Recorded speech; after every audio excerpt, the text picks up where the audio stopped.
We are gradually seeing that what we built yesterday and what we are building today is much more resource efficient than what we built yesterday.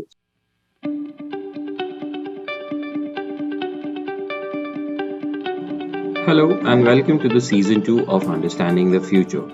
I'm your host Punit Gandhi, and Climate Center for Cities is excited to bring to you a podcast about the future of work in the field of climate change, urban development, sustainability, and innovation.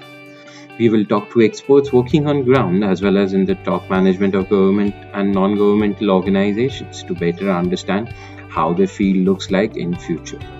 This will help us in preparing to enable climate actions as well as gauge the type of skill sets and jobs that would be required in future to solve complex challenges. If you are listening to it for the first time, do tune into season 1.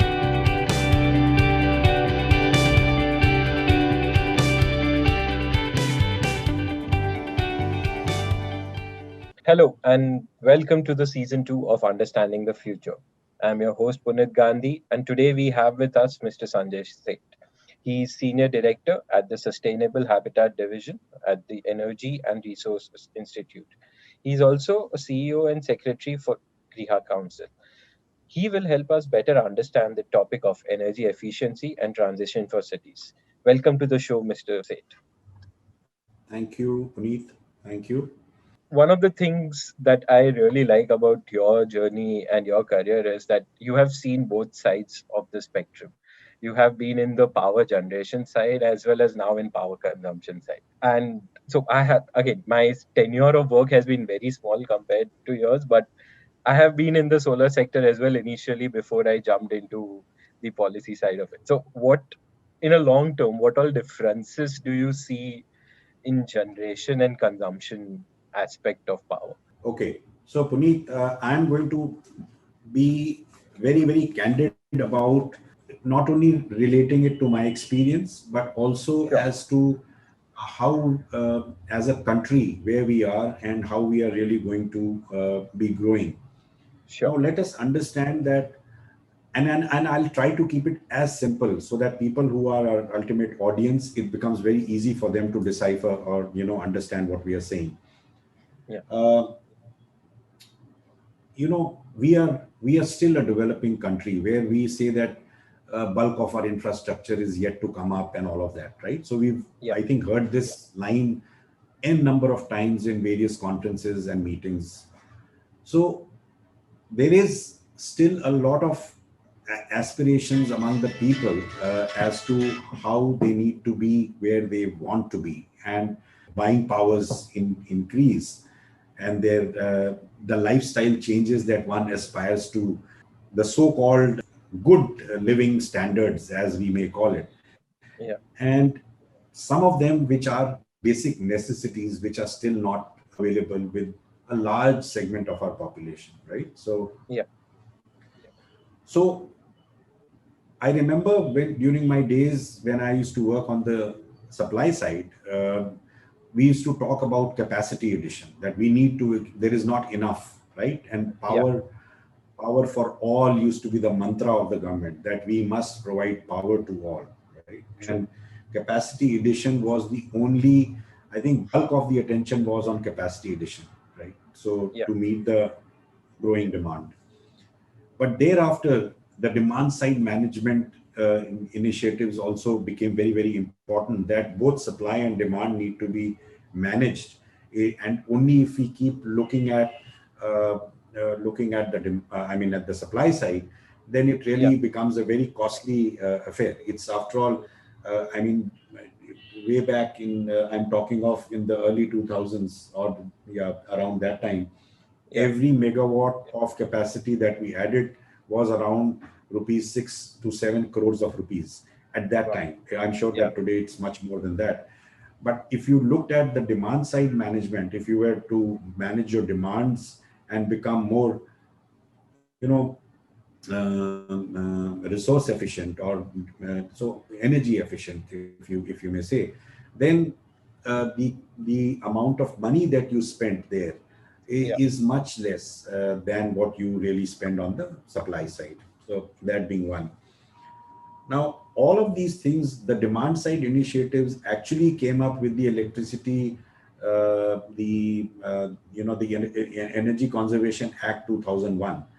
This was enacted by the Government of India in 2001, and then the Bureau of Energy Efficiency was created, Yeah. and 2002 is when things started really coming into being. And I think the seriousness about demand side management, the first time that we saw was around that time. So Yeah. early 2000, 2001, 2002.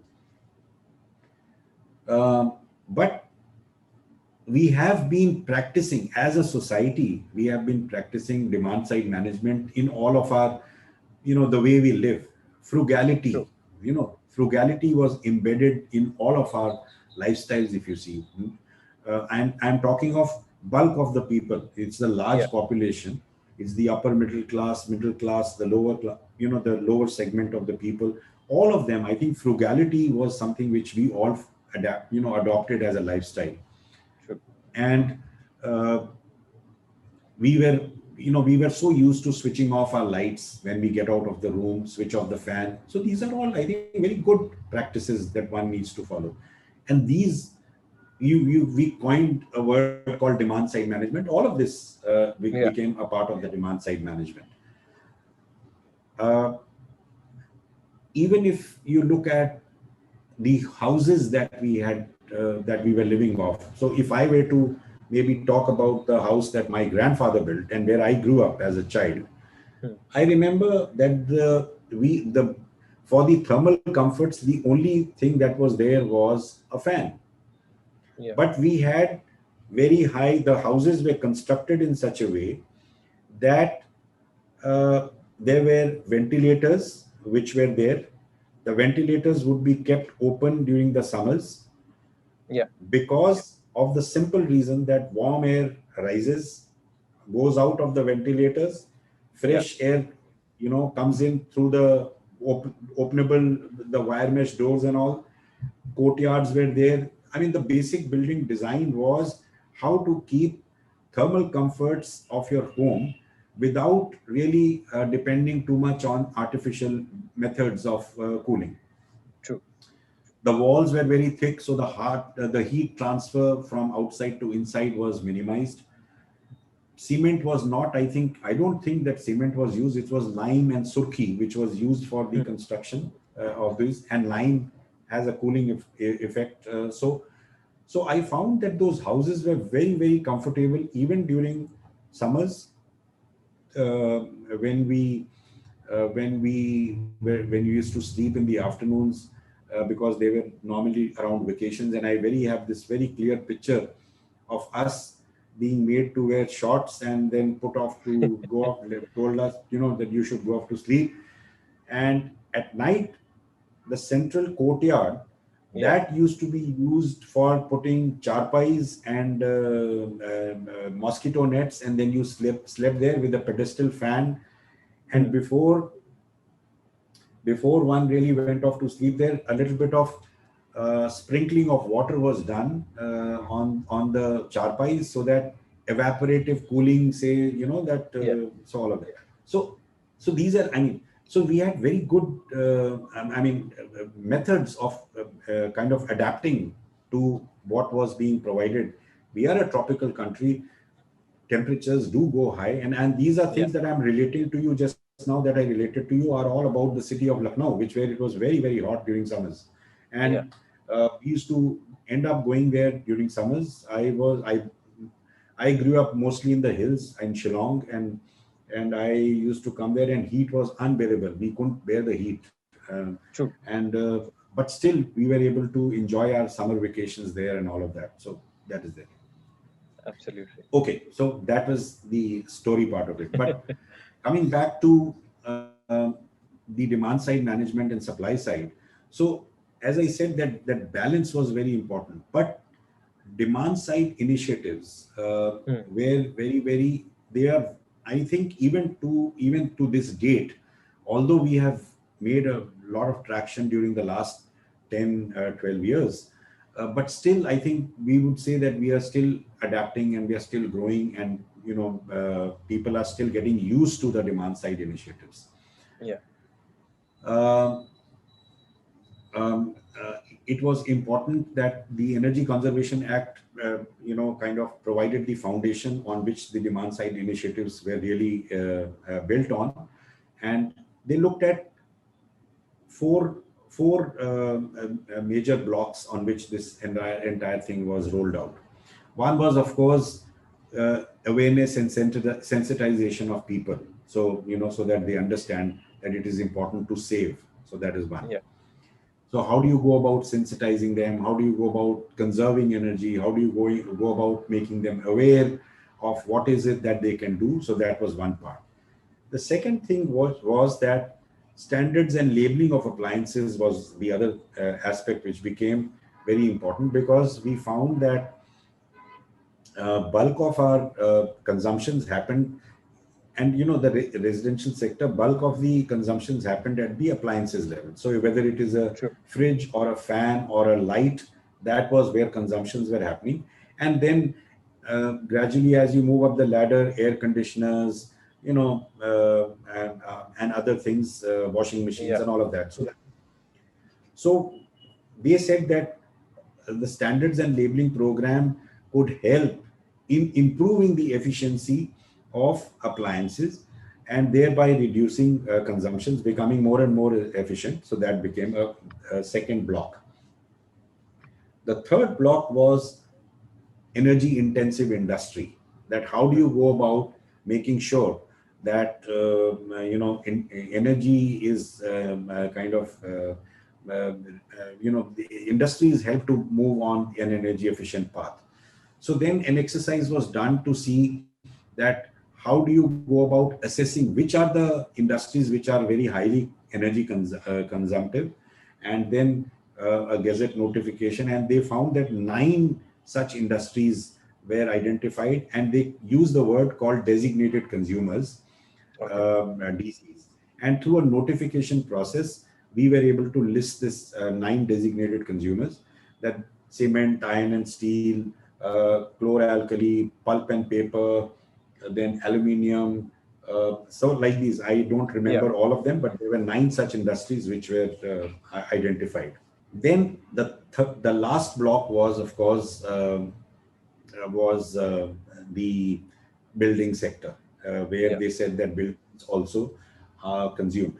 But initially, they were very, very careful that largely they said that although the residential sector is much bigger than the commercial sector, but if you Yeah. look at the consumptions, large consumptions happen in the commercial sector because of heavy duty air conditioning and the lighting.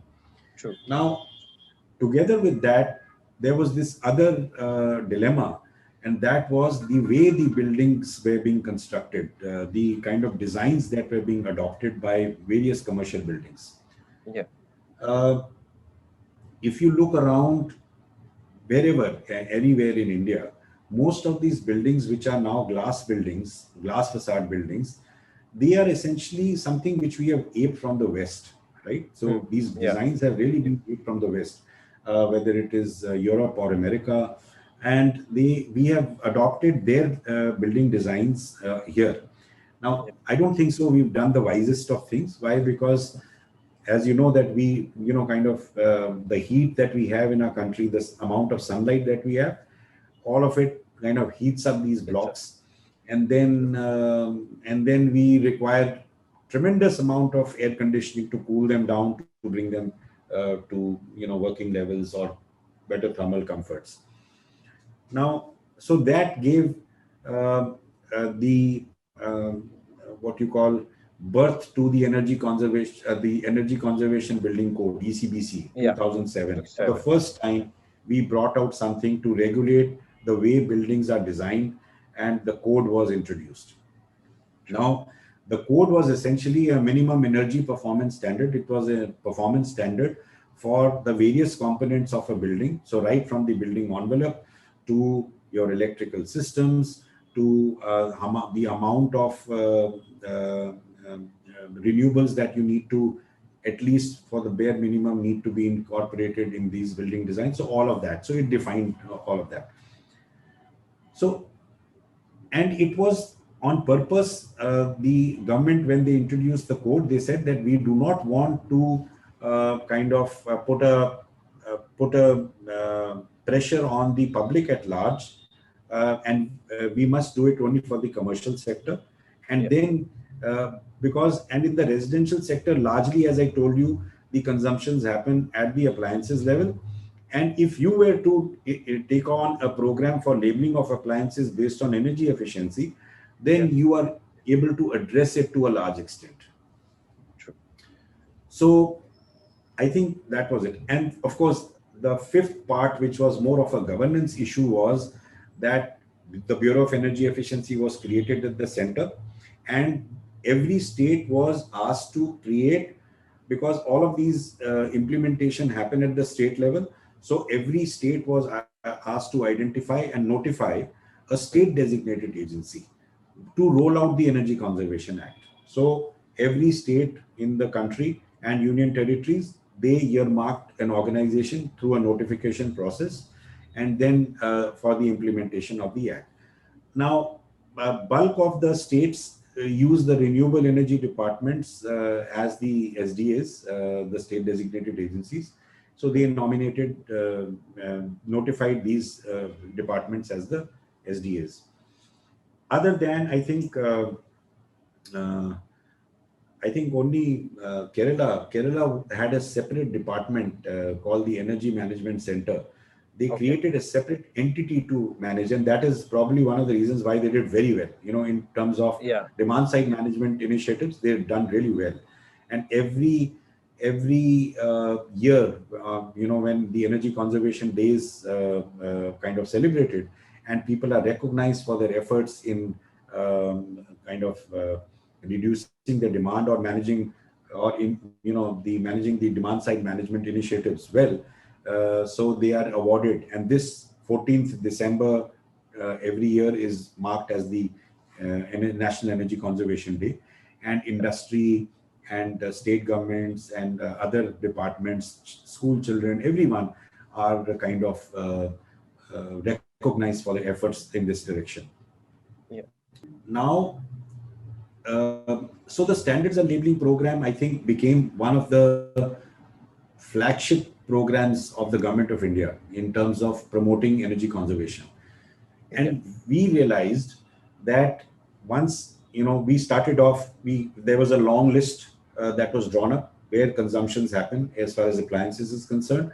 And then we said that, okay, we will take it appliance by appliance, based on the decision was that which are the appliances that need to be taken up first, based on what is the quantum of Quantum. energy True. that they are consuming presently. So the big ticket items were then kind of first taken up. And then we also kept in mind that while you're doing this, so there was this carrot and stick kind of an approach, where we said that while we are doing the appliances labeling program, Hmm. we will gradually initially introduce it as a voluntary scheme and then mandate it, right? True. Once the markets have transformed. So you need to give some time to the markets to transform towards these initiatives. So that's what we did. So there were, now I think about Yeah. 12 items are mandatory now, without which you cannot sell products in the market. But Yeah. initially it was just 4 products. So all of that was done. Yeah. But the basic idea was that we made the consumer the king in taking these decisions. You need to provide, the consumer is the strongest. You see, markets work on consumer behavior, right? Yeah. So if you are able to empower the market, empower the consumer to take informed decisions, Yeah. then you are able to drive home, and the consumer will decide as to what he wants, or he or she wants, and what they don't want. So the appliances program, we saw it working so well because we empowered the consumer in decision making, and thereafter we found that the manufacturers responded to it. Why? Because they found that, oh, there is no demand for 1 and 2 star labeled fridges in the market. Why the hell are we manufacturing it? So let's Yeah. make only 3, 4, 5 star labeled fridges. So Yeah. the consumer was only demanding for 3, 4, and 5. So 1 and 2 got off the shelf and they stopped manufacturing.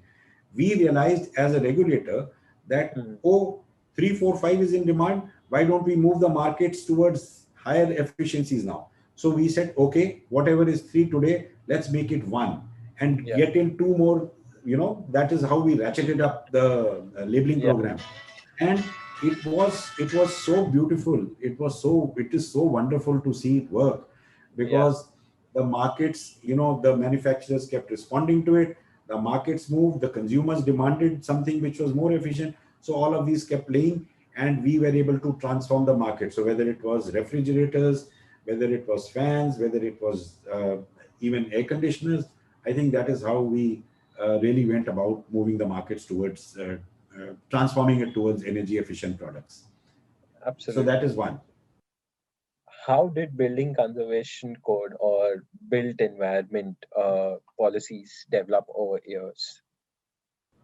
Uh, on the building side, the commercial buildings, while some of them started moving towards adopting adopting the energy conservation building code, Yeah. we were in a quandary as to whether we mandate it or we leave it as a voluntary code. Hmm. Now, let's also remember that the National Building Code, which is the overriding, governing structure Yeah. for any building bylaws to be, they are all culled out from the National Building Code. That itself is a voluntary code. It's not a mandatory code. Yeah. But the bylaws, which become the implementation framework, they are they are mandatory. I mean, you cannot construct a building without adhering to the bylaws of the state or the municipality. Yeah. So, so we went around the states and we said that we leave it to you. But in order to kind of, we think that if you just were leave it, if you were to leave it as a voluntary initiative, probably the state governments would not, adopt it. So we went, and state by state we went around, and we said that I think you should go ahead and notify it. Yeah. Okay. Now, while we were doing that, I would also like to draw the attention of everyone to another aspect, that the government of India always worked on plan periods, the 5-year plan periods, right? So the Yeah. 10th plan, 11th plan, 12th plan. Now, building codes were introduced in the country 2007, 2012 was the 10th plan year, 10th 5-year plan period. Thereafter, 12 to 17 was the 11th plan period, and then, of course, so on and so forth. Yeah. Now, uh, during the 10th plan period, when building codes were first introduced, a lot of emphasis was given only on, because emphasis was given on training and capacity building, Yeah. sensitizing people about the need for such codes. Why is it required? How will it create an impact? What is it that the state governments are required to do? So all of that. So you have to go about telling people state by state, and most of it was forgotten when we left the room. I mean, they were not receptive to the idea that there could be something which is, and especially when here you are trying, government is trying to make sure that electricity to all is being provided, and here we were talking about how you need to really reduce your demand and all of that. So obviously the two things were not readily acceptable, if I may say. Yeah. In any case, we did this, and we said that maybe we will use the 11th plan period to kind of move the states towards more seriousness. Yeah. As a result of all of these efforts, we found that about 12 to 13 states went ahead with the notification process. Yeah. That is one. And if you were really to look at the 12 states that I talk about, that were represented 90% of bulk of the states where infrastructure development was at its peak. So Okay. if you Yeah. were able to, these states really went about notifying it, Yeah. then bulk of your job was done. So you were in good hands, right? Yeah. So if Maharashtra, Andhra Pradesh, Karnataka, uh, uh, and of course, Andhra means I'm talking of the undivided Andhra, and Yeah. Telangana followed suit. So bulk of these, Gujarat, then Haryana, all of these, Punjab, all of these states became the front runners as far as the notification process was concerned. Yeah. That is where your energy conservation building code really was, if you see the large impacts, you would be able to see it there, because that is where these were the states where buildings with 100 kilowatt and above Yeah. connected loads were being constructed, True. large buildings. So that was one good thing. The second thing which we did was that we realized that the National Building Code is the driving, is the driving force behind the regulations as far as Absolutely. bylaws is concerned. Why don't we dovetail the Energy Conservation Building Code into the National Building Code? So Yeah. that exercise was done together with the Ministry of Consumer Affairs, the Yeah. Bureau of Indian Standards, and the Ministry of Power, the Bureau of Energy Efficiency, agencies such as TERI, all of them, we came Yeah. together and we worked. And there was a larger group of people we got together, and we we were very successful in that because we integrated it. And there was a new chapter which was added to the National Building Code as an addendum, which was called the Mhm. Approach to Sustainability. And Mhm. all of this part of the Energy Conservation Building Code got integrated into this, True. into the National Code. So that was the good thing that happened. Yeah. How did state government support for making of bylaws and compliances for the cities? Because I think that was one of the most important things while implementing any of these policies that we have been talking about. And if you can highlight a bit on how did incentivization of states take place? So um, many state governments. Now, you must understand that state governments, when we are talking of, and largely municipalities and state governments, it's a state subject. It's a subnational subject as far as the implementation framework is concerned. So, how do you go about helping them tweak their bylaws to integrate all of this? How would they Yeah. make sure that there is a framework to check compliance? And and when you're talking of compliance, then you need to and regulations need to be implemented. Then how do you penalize them if there's someone does not? So a lot of work was done towards this initiative, Yeah. towards helping the state governments in building up these blocks. Uh, but some of the states were very good. Now, how did they do it? Public Works Department in the state government, they were responsible for all the public utilities, public buildings that were being constructed. So, if I may mention of one state which really was smart enough to do it, the Public Works Department of Karnataka, the chief Okay. architect of the PWD, he said that I am going to, because it has been notified in my state, I am not going to let any building to be constructed without compliance to the Energy Conservation Building Code. So Yeah. every building plan that was approved good for construction and was handed out to the engineers, Yeah. he made sure that all the specifications and the requirements of the Energy Conservation Building Code were part of the building plans. He would write it on the plans and release it for construction. And he Yeah. said that now, if an engineer does not kind of adopt it in his specifications or in his tender notifications, then his head is going to roll and not mine. So that was a very smart way. And I remember working very closely with the government of Karnataka Yeah. on this initiative. And I was very happy. And I said that this is something which needs to be adopted by other states as well. So, Absolutely. so we realized that essentially it was dependent on leadership, that if someone provided that leadership, then you were able to do things like this, and Yeah. so many buildings in the state became compliant to Energy Conservation Building Code. Hmm. uh, Likewise, we also realized that you need to incentivize the states. How do you go about incentivizing? So they thought that, oh, if you were to construct a building as usual, and there Yeah. would not be any incremental cost for going or compliant to the code. While we said that there may be a very small amount that could be, the incrementals would be very small, and the paybacks would be recovered through your savings in electricity and so on, and it would pay back over a very small period of time, maybe Yeah. 1 or 2 years or 3 years at the most.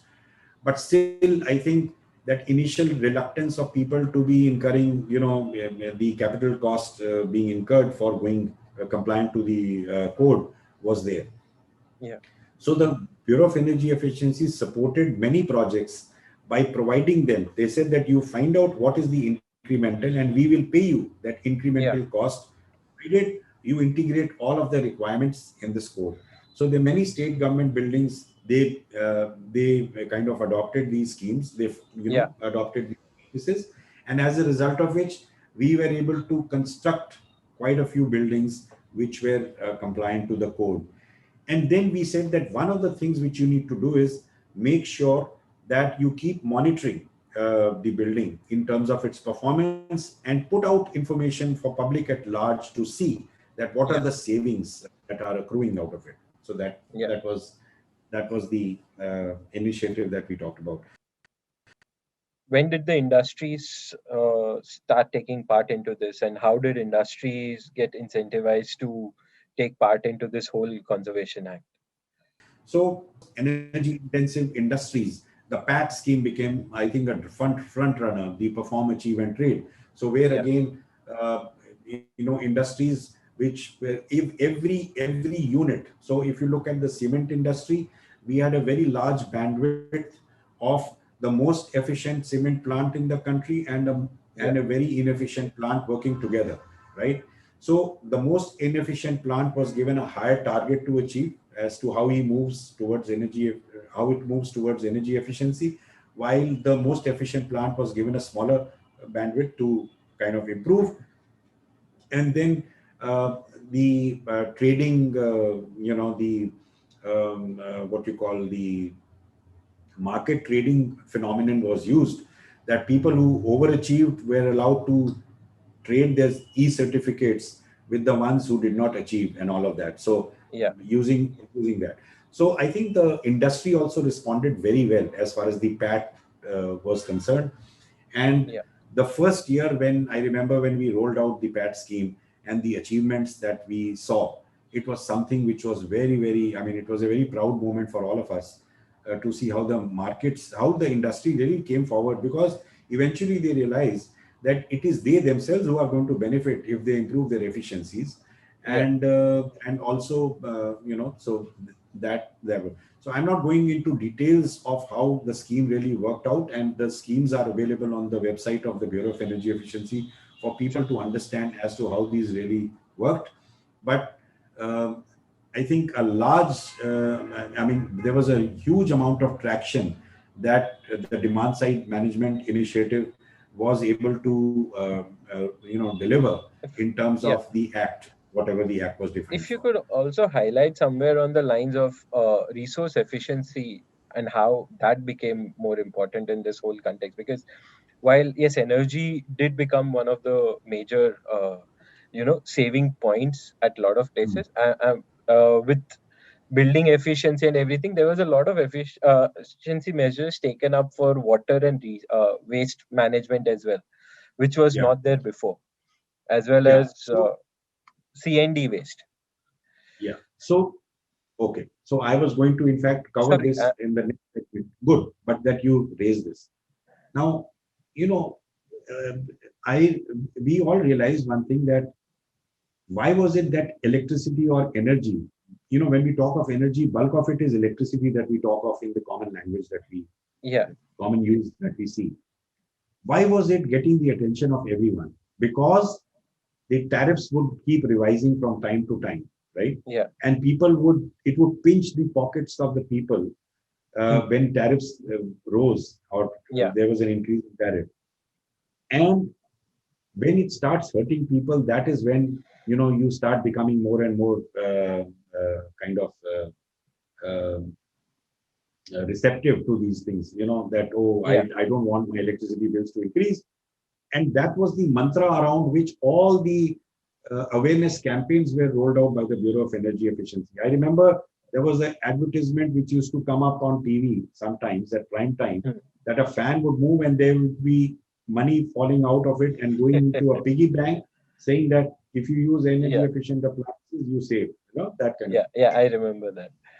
So, so uh, unfortunately, water, we have, I think, never, I don't remember paying for water ever, right? Yeah. It has Yeah. never been metered. So, so again, now I will use one line which I love to use: what gets measured gets managed, right? Yeah. So unless and until you don't measure and don't, you are not, I mean, you need to pay for things, for whatever you use. Unfortunately, water is something which we have never been able to put a price to it.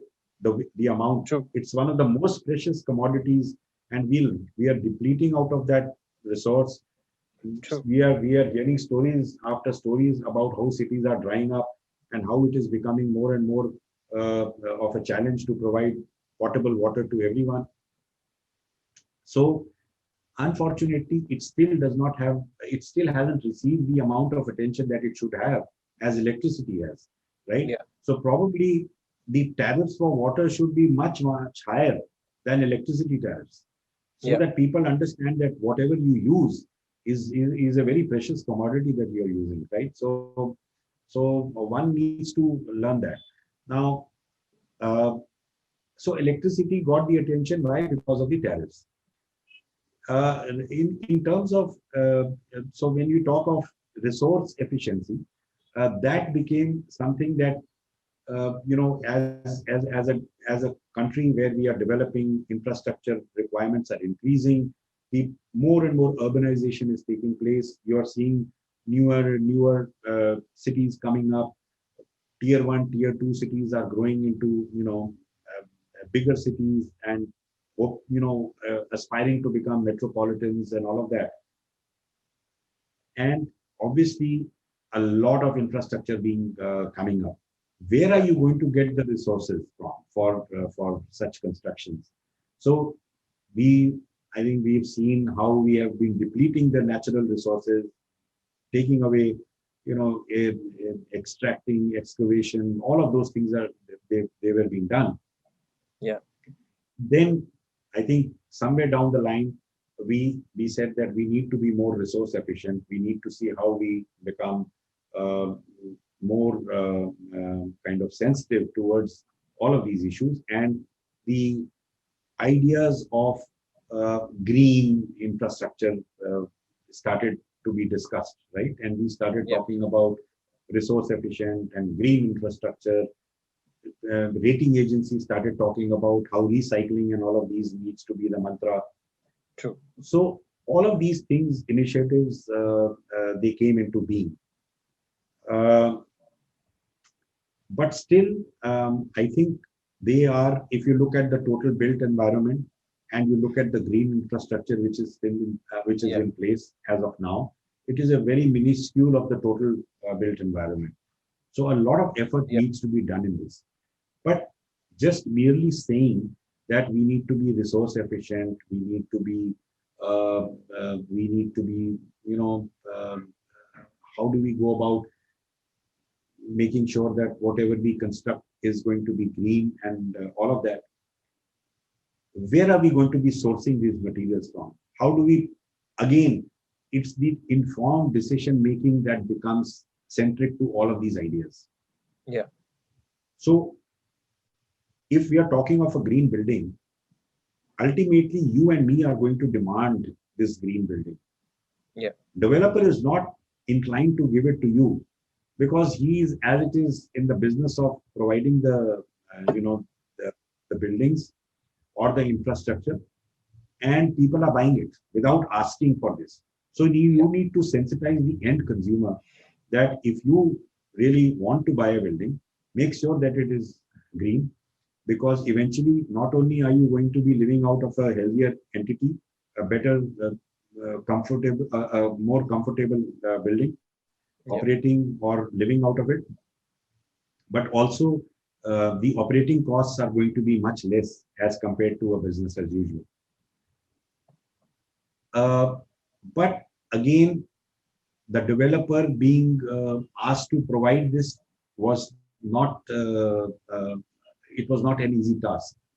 So we started working together with the again the municipalities and the state government.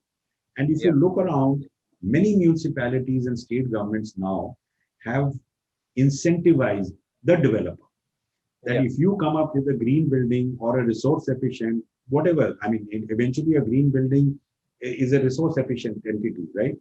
So if you were to come up with a green infrastructure, then you would get an incentive by way of an FAR, additional FAR. And many state governments and municipalities have gone about notifying these additional FARs, which is again an incremental, it's a what do you say, uh, structured approach they have. So if you Telescopic are, structure. Yeah. yeah, if you are at a 3-star, you get so much additional FAR. If you are at a 4-star, or the different Yeah. ratings that they offer, so you are then given that incremental, benefit, and that became a driver. So that is one. Some states also not only kind of they kind of coupled it with also property tax rebates and all of that. Yeah. We also wanted to look at if there could be rebates on tariff in electricity and water and all of that, but I think we are still not there. But that could be again something. So we wanted to, I mean, the good way to do it is incentivize both the consumer, the end consumer, Yeah. as well as the developer, right? So the consumer demands from the developer that you give me a green infrastructure, and then the consumer starts behaving responsibly to be using that infrastructure, and then he gets an incentive in terms Yeah. of its utilization. So that is there. There is some amount of incentives which have been rolled out on the renewables, and since you work Yeah. in that sector, I'm sure that you are aware of it. That how renewables, if you were to add on say rooftop solar, how you get rebates on your tariff, electricity tariff, and all of that. Many Yeah. discoms have gone about giving these regulations. So those were things. But then when we came to again resource efficient infrastructure, one of the things that we found that the markets did not have enough information about where to source such material, right? So if you talked about recycled material, where do you source it? Whether it really performs to the intent, you do not know. People were like, tomorrow if you were told to construct your building using recycled products, you will be very, very wary of it. No, why should I? I'm not going to use it. It may not be as safe and structurally safe. So again, the government got back into action. They started notifying, and they said that, okay, if you are going to use this much of recycled content is mandatory. How is it that it is going to impact the structural safety? All of that, I think all those guidelines and regulations are in place, issued by the Bureau of Indian Standards, by agencies such as the BMTPC, all of them. Yeah. I think they work towards this endeavor, and this is working well. Where do you source recycled products? So the Mahindra Terry Center of Excellence, which we created together with the Mahindra Group, Yeah. we are testing out material and putting out such information in the open source, for people to benefit, for building practitioners, for the end consumer to benefit from such information. So that is one. The Building Materials Directory of India is being put out by the Bureau of Energy Efficiency, where all, whether it is glazing, whether it is UPVC doors and windows, whether it is any tiles, anything to do with building materials, information on this building materials is being put out on a portal where once the material is uploaded, then people can go and visit that site, get information, how it's performing. If it's an architect and an engineer, they get more information as far as its performance is concerned. An end consumer, a layman, is able to understand where am I going to source it from. So I think we are kind of you know, putting in the various blocks of the puzzle in place Sure. so that you know, complete the loop, so that people are able to get an idea as to where, when we talk about green buildings and when we talk about resource efficiency, it's not so much of a task as to where is one going to source it from, where is it that I'm going to get maybe someone to help me out. Rating agencies such as GRIA are also providing very simple to you know, use tools for people to Yeah, benefit at large as to how to go about integrating all of these within their plans, building plans, so yeah, that eventually what they live out of become resource efficient. So that's the idea. absolutely. So we are working towards it, and I think as a country, we are not doing and if I may say, we are doing pretty well as far as Yeah, moving up on this trajectory. And at least we are not, you know, we have not kind of built a complete infrastructure which is where we have to go about retrofitting it. So that yeah, in terms of an opportunity, it came naturally to us because bulk of our infrastructure was yet to be put in place. So that became an opportunity to make sure that whatever we construct in the future becomes more and more efficient, resource efficient. So that is where we yeah, are. And I think we are gradually seeing that what we built yesterday and what we are building today is much more resource efficient than what we built yesterday. So that's the way absolutely. we that's how we are doing. And of course, we talked about waste management. So obviously, when we talk about these green buildings, they not only become more resource efficient, they not only become lesser, you know, they consume much lesser, and operating costs and all of that come down. They also generate less waste and you know, putting a lesser amount of pressure on the land to be kind of managing this waste. So yeah, I think that's where we are. Yeah, thank you. Thanks a lot on those lines. So, one of the last questions that we generally ask is on the skill sets of what all kinds of skill sets are required in this field. And because we have been talking a lot about how policy came into picture and how things got eventually set up on ground or implemented on ground. So, what kind of skill sets does anyone require on these lines to be in the policy space of it to be able to drive this change? What would you say on those lines? Yeah, so I think that's a very important question that you raise. And you know, when we talk about these things, it would become very aspirational without having you know a good workforce to kind of implement all of this. Yeah, Now, the basic knowledge and skill is available with every architect engineer that is trained for this purpose. So it's no uh, rocket science, number one. hmm, It's only that incremental knowledge that is required, which can, I mean, it's not too big a deal for people to be trained on it. There yeah, is enough training that is provided to people, both at the government level as well as with agencies, rating agencies such as GRIHA or Indian yeah, Green Building Council or the USGBC, all of these rating agencies which are operating out of our country, all of them, they have trainings imparted to people who would want to really take up a professional career in this regard. yeah, There is also a lot of skill development training which is done. Now, please understand that when manufacturers, for example, are rolling out insulation, right? yeah, Suppose a manufacturer of insulation, if he only makes insulation and sells out in the market, he knows that nobody is going to buy his insulation because if it is not backed up with a plan as to where does someone get a skilled workman to install this. So yeah, they themselves also carry out a number of programs for skill development for the workforce so that they have a trained cadre of people to be yeah, going and working, trained workmen to be workforce to be going and implementing yeah, this thing. Now, industry body has worked very well in this direction. There is also the skill development. I think now there is the green skill job. I mean, there is also a department which is looking at how skill development in the green space can also be, Okay. enhanced and augmented Yeah. and all of that. So there are various efforts in this direction that are being done. Even the industry body, and if you look at the Bureau of Energy Efficiency and uh, um, such agencies, they are working together with various agencies, with industry platforms, industry associations, and all of them to build Yeah. up the skill sets of various people. Now, I think that is important, and it's also, training. Unfortunately, in our country, for a very long period of time, has been looked as a vacation. Oh, I am being Yeah. sent for a training program.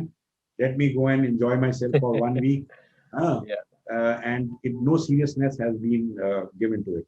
But training topped up with a certification program, I think that is the mantra to really make sure that you have a large Yeah. skilled force which is available to you for rolling out any such initiative. And that is where the rating agencies. So you've heard of the accredited professionals or certified Yeah. professionals that one rolls out. So I think that becomes a good journey towards this direction.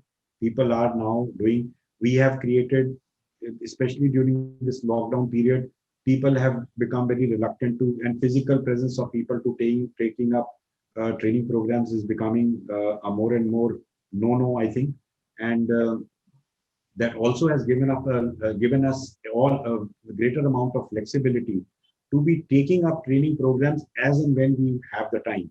So True. training modules, online platforms, all of these things have really worked well. So I think the Yeah. lockdown period, while it has been seen as a Yeah. downer on the one side, but it has also provided us a good window of opportunity to be kind of developing new protocols for Yeah. helping people to use their time effectively, giving them the flexibility of taking on these training programs as and when they have the time. So it is working well. So we have also developed some very good online training modules. Portals have been created where they can Yeah. freely use these to hone their skills, and and then, as I said, to become certified professionals. So I hope that in the years ahead, we will become, I think, our country will really lead by example in terms of all of these initiatives is concerned. I hope so too. Thank you so much for your time and wonderful knowledge that you shared. I'm really glad that I could interview you and gain so much of perspective and the whole journey of this energy efficiency in transition for cities. Thank you so much, sir. Thank Uh, you, Puneet, and I hope that it meets your aspirations also. And I hope that the people who are going to really listen to it are able to gain from it. And of course, if they ever want to reach out to us for any clarification, we'll be more than happy. Thank you, sir.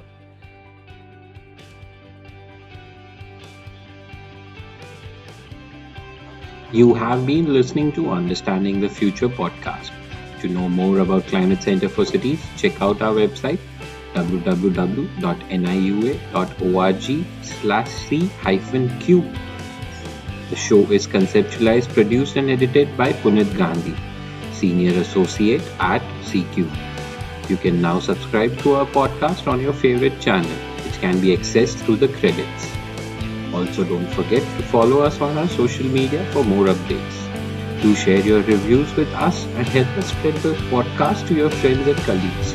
Do write to us if you would be interested in learning about any specific topics. Thank you and stay tuned for our next episode.